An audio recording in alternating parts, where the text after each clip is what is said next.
Morning, beautiful family.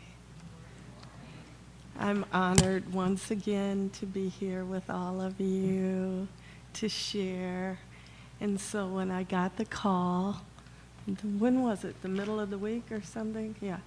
And remember I told you you ask a busy person to come in. So we've got a family wedding this Friday, and people coming in, and gee whiz, you never know how cluttered your house is. You live in it, right?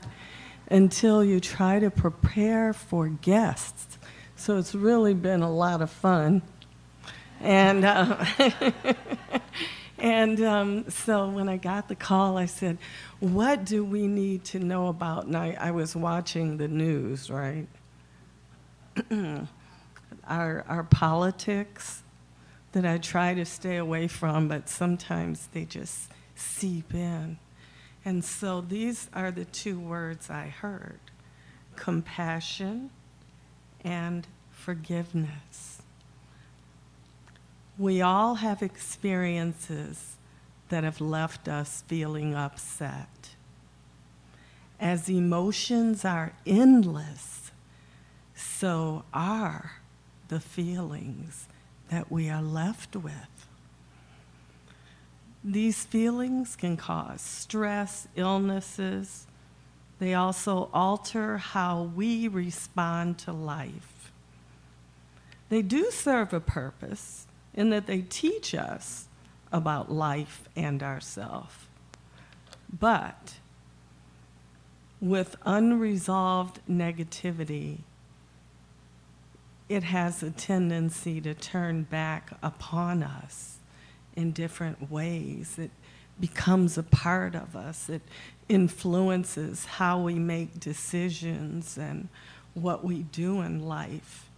So we do have a choice here. We can ask ourselves, shall I keep these feelings and let them remain a part of me? Or shall I let them go? It does not serve us in the highest way to carry anger, hurt, resentment, pain. Carrying our unresolved baggage draws more unresolved baggage to us. You know, karma, the system that maintains itself. What you are comes back to you. So I thought this would be a great day for us to say, yes, this happened to me, but I will not let it define me. I am on my new path of renewal, renewing myself and all that I am from this moment forward.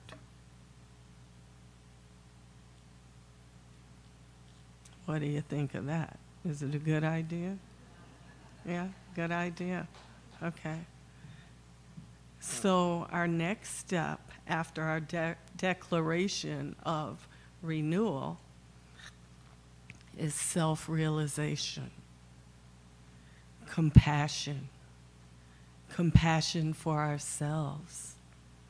The Mahabharata tells us that forgiveness is an intentional and voluntary process to release feelings of negativity and reclaim compassion. What is compassion?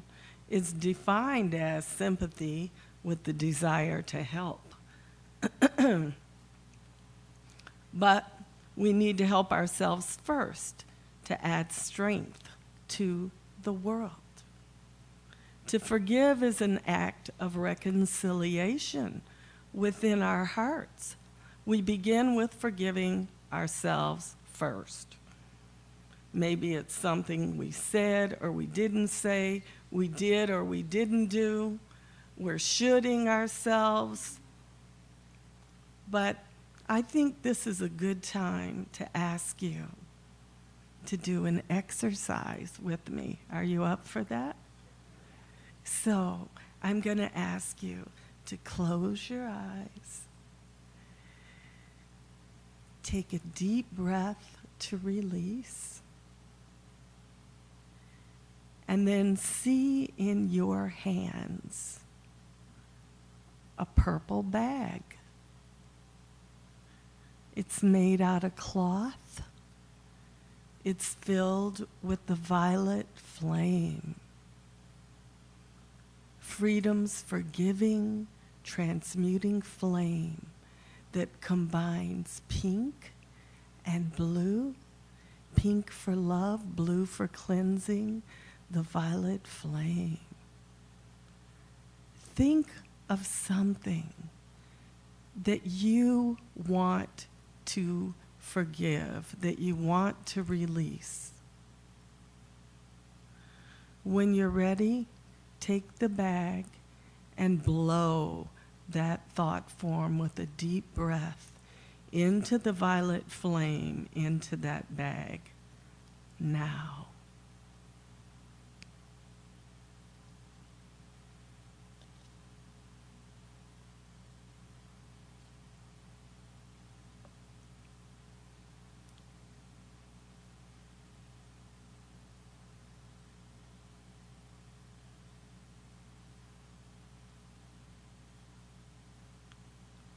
Now I'll ask you to say a prayer with me.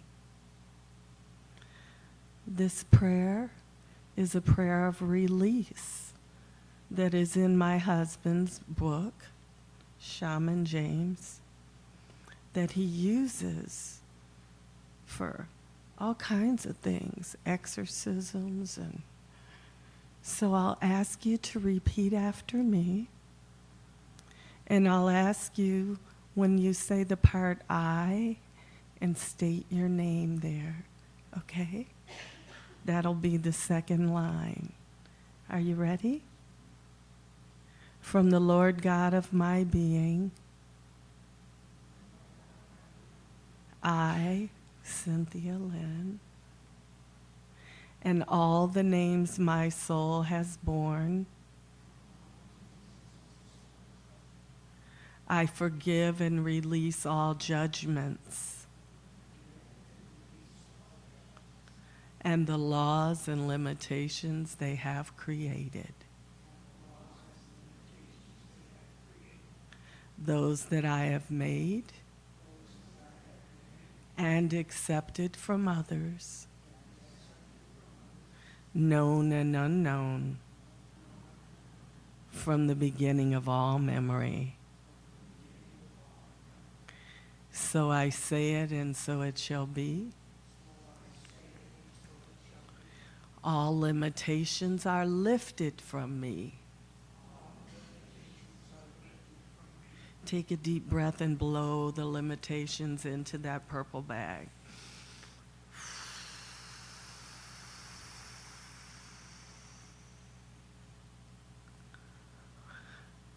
Louise Hay reminds us to say, I forgive myself and set myself free.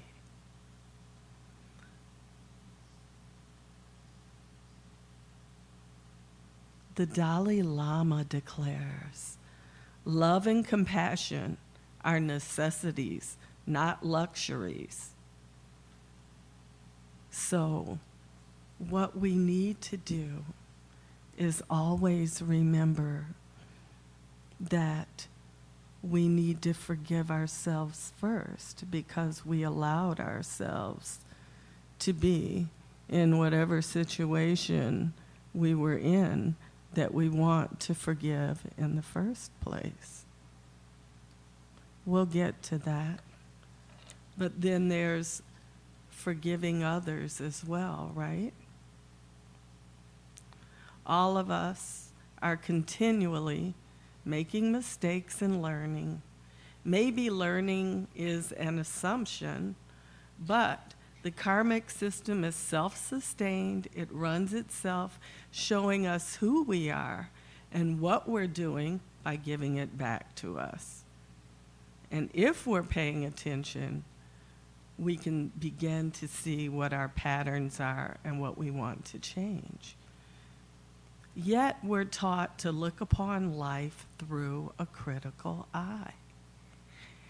And it's when we look at life through our hearts, instead of that critical eye, that compassion comes into play, not only for ourselves, but for our relationships. It's a part of love. It might help to remember that people are acting from their place of awareness, no matter how vast or limited that may be, as we act from our place of awareness. Again, no matter how vast or limited that may be. And compassion recognizes this. Some of us say you can only be where you are, and that's true, right? And so accepting where we are, looking at it, and deciding what we want to keep and what we want to pick out is necessary for holding the light and for doing the mission that each of us was commissioned to do, which is why we are here in this lifetime. Steve Miraborali says, "Let today be the day you look for the good in everyone that you meet and respect their journey." In forgiveness, we also expect them to respect our journey as well. We know that's not always the case. And so it's like Jesus said, "Father, forgive them, for they know not what they do." Sometimes it's difficult to accept, and we've got to go through life believing, knowing, not accepting that we're a victim, but we're in the middle of our lessons. Do you agree with that? We don't have to be victims because we make a difference, each of us individually. All that we are makes a difference in this world. In the world of metaphysics, they ask us to examine the situation with questions like, why did you put yourself in this path? Is it written in your birth chart? Is this a choice that you're making to receive this? Or is this a karmic pattern or for you or your family? There are countless reasons that things do come to us, things happen. But most of all, we need to let go. We started using the violet flame. How many are familiar with the violet flame? That's good. How many are not? So, it's called Freedom's Flame. And if daily you use your I am energies to call the violet flame in like a shower and ask it to transmute and transform whatever you want to forgive, whatever you're bothered about, whatever isn't making you happy, you will see a shift in your life. Marianne Williamson reminds us, forgiveness is not always easy. At times it feels more painful than the wound we suffered to forgive the one that inflicted it. Yet there is no peace without forgiveness.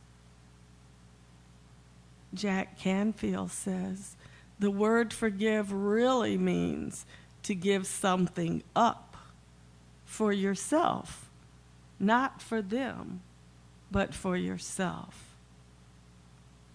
And Thomas Manson says, blame keeps the wounds open. Only forgiveness heals. There are many steps to forgiveness.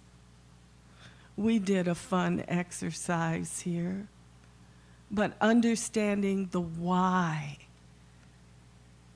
understanding the how, can sometimes help for those of us who are extremely analytical. Then sometimes it's best to say, I'm busy. I don't want to carry this anymore.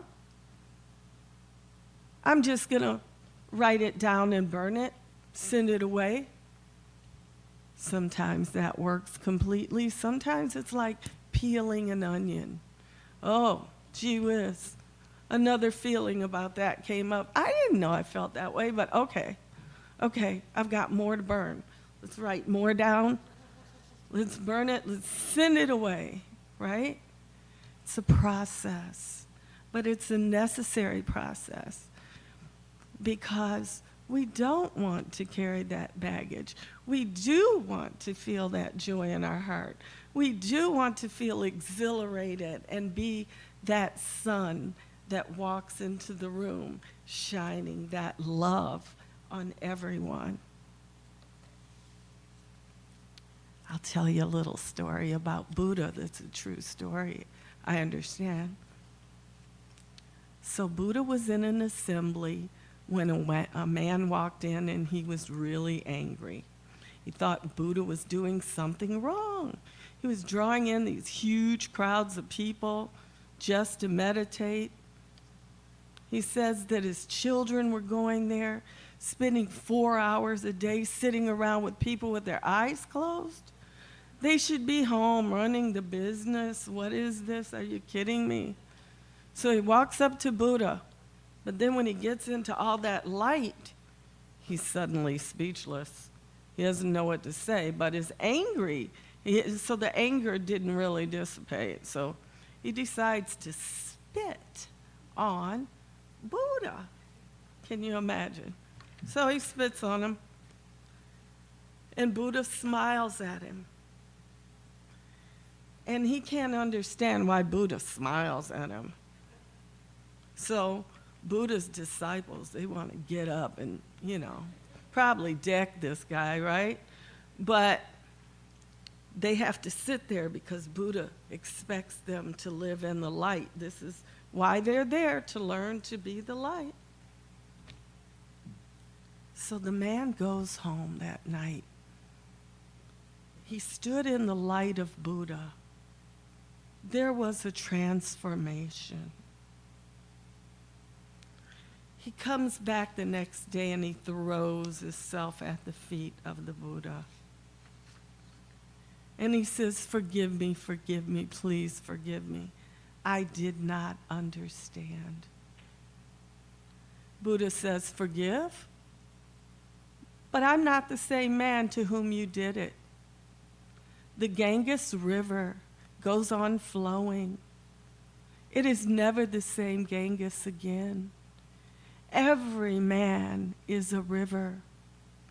The man you spit upon is no longer here. I look just like him, but I'm not the same. Much has happened in these 24 hours.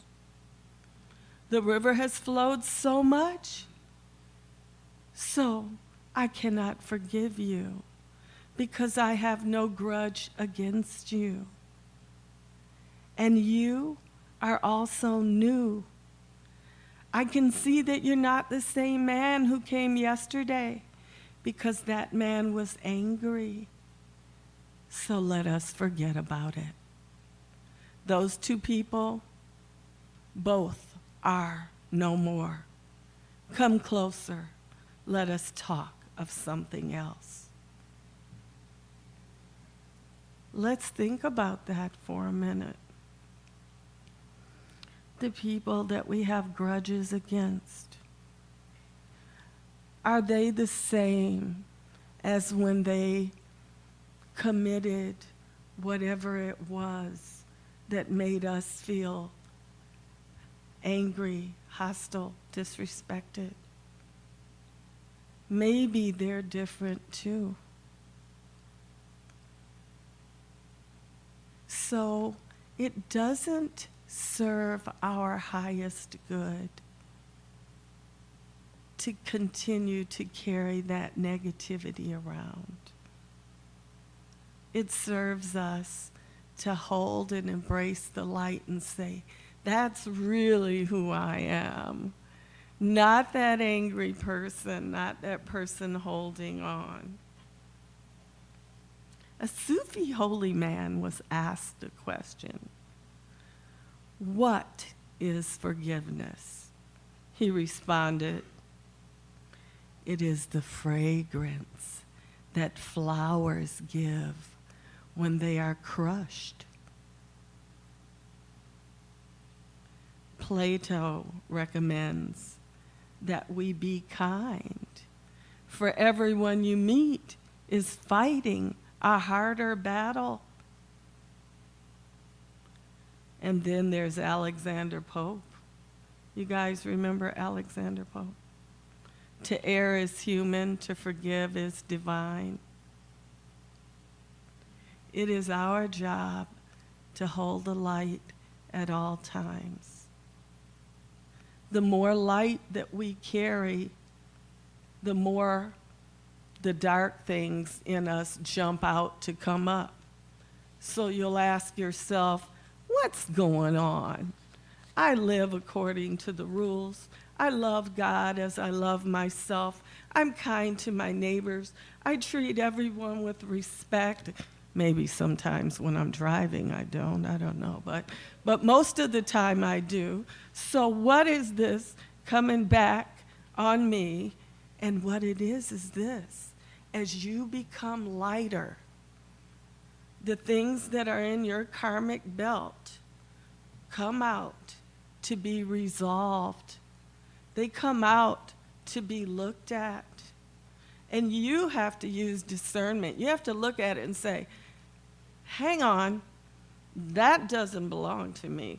That's not who I am. Or maybe that's who I was in the past, but it's not who I am now. So I'm going to get rid of it. The path gets harder with the more light that we carry because of everything in what's called the electronic belt. Have you heard of the electronic belt? Anyone? That's where all the karma's carried. So it says, woo, they're becoming enlightened. Yeah, let's get out of here. So they hop up, come out, and you see this ugly situation. Look up the violet flame. If you don't have time, just see yourself in a shower of violet and affirm from the God within you, I am the light. I am transmuting and transforming this darkness back into the light and love which is my truth. Do it. Do it always. Be your light. Don't feel punished. Just know it's old records coming up. Then there's one other thing I'm being told to tell you about the cords that we carry. When we have emotional attachments to people, we attach ourselves to them and carry their karma. We carry their baggage, and then we have more to transmute and transform. Now, is there anybody in the room that's not emotionally attached to someone? We all are. But the ancient ones say, walk the middle way. For years, I didn't understand what they were talking about. What do you mean? I can't be ecstatic. I can't be sad. I've got to walk the middle way. What the heck does that mean? Then I found out. Okay, I just recently found out. And I've had this concept for many years.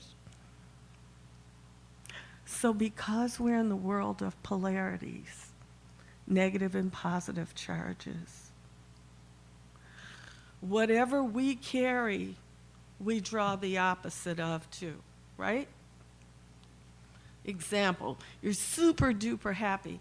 It reminds me, the movie, Christmas Story, where the little kid wants the BB gun. Are you guys familiar with this? And every time something good happens, then something bad happens, something goofy, some setback. The ancient ones are saying, if you're ecstatic, then the balance of that is going to be something really that you might consider a setback. You need to learn to be more balanced with your energy, more balanced in terms of being calm, walking through life more calm, so that you're not drawing these extremes. How do we do that? I don't know. I just discovered what they were talking about. But what I think, so Paramahansa would tell us, go into meditation, go into the God in you. As you become calm, as you begin to feel that exhilaration within your heart and those tickles in your tummy from being happy, contain it, be cool, but it balances you more to meditate than not to. Gives you more answers, and most of all, it calms you and it doesn't draw those extremes. Life is perplexing, and the more we find out, the more there is to find out. And as we think we've got the answer, we find out we don't. And that there are more answers coming. The most important thing I want to leave you with is that you are so precious and so beautiful and so commissioned on this planet to hold the light. Remember to let go of the things that are bopping up like those things used to in the old, you go to a carnival and you go to that toy and you pop one down and another pops up. And that's about the way it is in our lives, right? Another pops up. But remember, you can handle it because you are of the light. Namaste, beloved ones. Namaste.